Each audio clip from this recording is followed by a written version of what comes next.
ஆண்டவரும் இரட்சகருமாகிய இயேசு கிறிஸ்துவின் தூய நாமம் மகிமைப்படுவதாக. மத்தேயு எழுதிய சுவிசேஷம் 19ஆம் அதிகாரத்திலுள்ள வசனங்களை நாம் இப்பொழுது தியானிக்க இருக்கிறோம். இயேசு இந்த வசனங்களை சொல்லி முடித்த பின்பு அவர் கலிலியாவை விட்டு யோர்தானுக்கு அக்கறையான யூதேயாவின் எல்லைகளில் வந்தார். திரளான ஜனங்கள் அவருக்கு பின் சென்றார்கள். அவ்விடத்தில் அவர்களை சொஸ்தமாக்கினார். அப்பொழுது பரிசேயர் அவரை சோதிக்க வேண்டுமென்று அவரிடத்தில் வந்து, புருஷனானவன் தன் மனைவியை எந்த முகாந்தரத்தினாலாகிலும் தள்ளிவிடுவது நியாயமா என்று கேட்டார்கள். அவர்களுக்கு அவர் பிரதியுத்தரமாக, ஆதியிலே மனுஷரை உண்டாக்கினவர் அவர்களை ஆணும் பெண்ணுமாக உண்டாக்கினார் என்பதையும், இது நிமித்தம் புருஷனானவன் தன் தகப்பனையும் தாயையும் விட்டு தன் மனைவியோடு இசைந்திருப்பான், அவர்கள் இருவரும் ஒரே மாம்சமாய் இருப்பார்கள் என்று அவர் சொன்னதையும் நீங்கள் வாசிக்கவில்லையா? இப்படி இருக்கிறபடியினால் அவர்கள் இருவராய் இராமல் ஒரே மாம்சமாய் இருக்கிறார்கள். ஆகையால் தேவன் இணைத்ததை மனுஷன் பிரிக்காதிருக்க கடவன் என்றார். அதற்கு அவர்கள், அப்படியானால் தள்ளுதற் சீட்டை கொடுத்து அவளை தள்ளிவிடலாம் என்று மோசே என் கட்டளையிட்டார் என்றார்கள். அதற்கு அவர், உங்கள் மனைவிகளை தள்ளிவிடலாம் என்று உங்கள் இருதய கடினத்தின் நிமித்தம் மோசே உங்களுக்கு இடம் கொடுத்தார். ஆதி முதலாய் அப்படி இருக்கவில்லை. ஆதலால் எவனாகிலும் தன் மனைவி வேசித்தனம் செய்தது நிமித்தமே அன்றி அவளை தள்ளிவிட்டு வேறொருத்தியை விவாகம் பண்ணினால் அவன் விபச்சாரம் செய்கிறவனாய் இருப்பான்.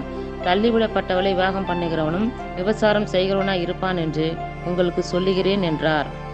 அவருடைய சீஷர்கள் அவரை நோக்கி, மனைவியை பற்றி புருஷனுடைய காரியம் இப்படி இருந்தால் விவாகம் பண்ணுகிறது நல்லதல்ல என்றார்கள். அதற்கு அவர், வரம் பெற்றவர்களே தவிர மற்றவர்கள் இந்த வசனத்தை ஏற்றுக்கொள்ள மாட்டார்கள். தாயின் வயிற்றிலிருந்து அன்னகர்களாக பிறந்தவர்களும் உண்டு, மனுஷர்களால் அன்னகர்களாக ஆக்கப்பட்டவர்களும் உண்டு. பரலோக ராஜ்யத்தின் நிமித்தம் தங்களை அன்னகர்களாக்கி கொண்டவர்களும் உண்டு. இதை ஏற்றுக்கொள்ள வல்லவன் ஏற்றுக்கொள்ள கடவன் என்றார். அப்பொழுது சிறு பிள்ளைகளின் மேல் அவர் கைகளை வைத்து ஜெபம் பண்ணும்படிக்கு அவர்களை அவரிடத்தில் கொண்டு வந்தார்கள். கொண்டு வந்தவர்களை சீஷர்கள் அதட்டினார்கள்.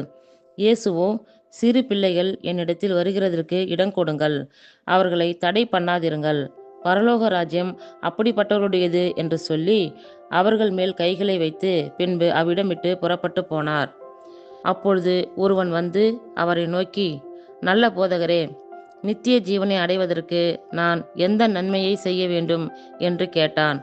அதற்கு அவர், நீ என்னை நல்லவன் என்று சொல்வானேன்? தேவன் ஒருவர் தவிர நல்லவன் ஒருவனும் இல்லையே. நீ ஜீவனில் பிரவேசிக்க விரும்பினால் கற்பனைகளை கைக்கொள் என்றார். அவன் அவரை நோக்கி, எவைகளை என்று கேட்டான்.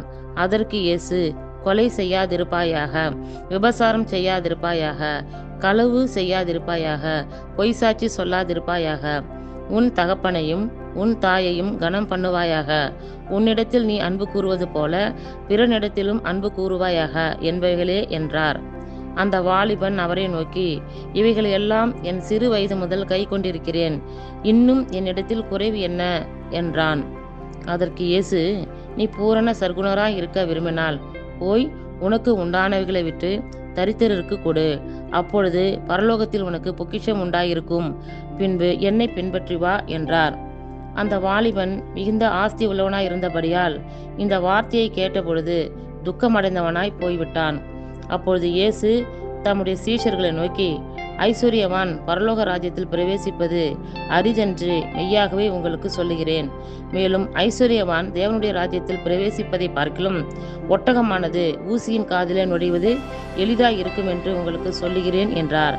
அவருடைய சீஷர்கள் அதை கேட்டு மிகவும் ஆச்சரியப்பட்டு, அப்படியானால் யார் ரட்சிக்கப்படக்கூடும் என்றார்கள்.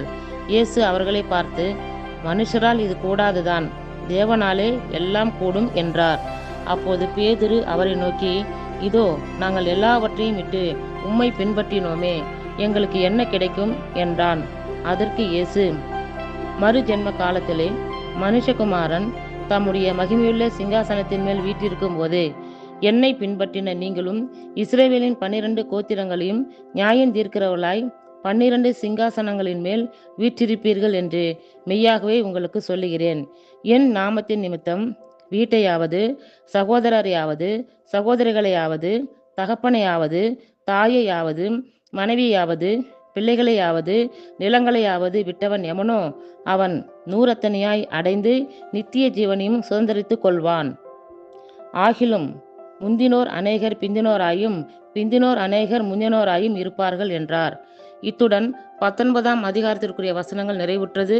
கர்த்தர் தாமே நம் எல்லோரையும் ஆசீர்வதிப்பாராக. ஆமேன்.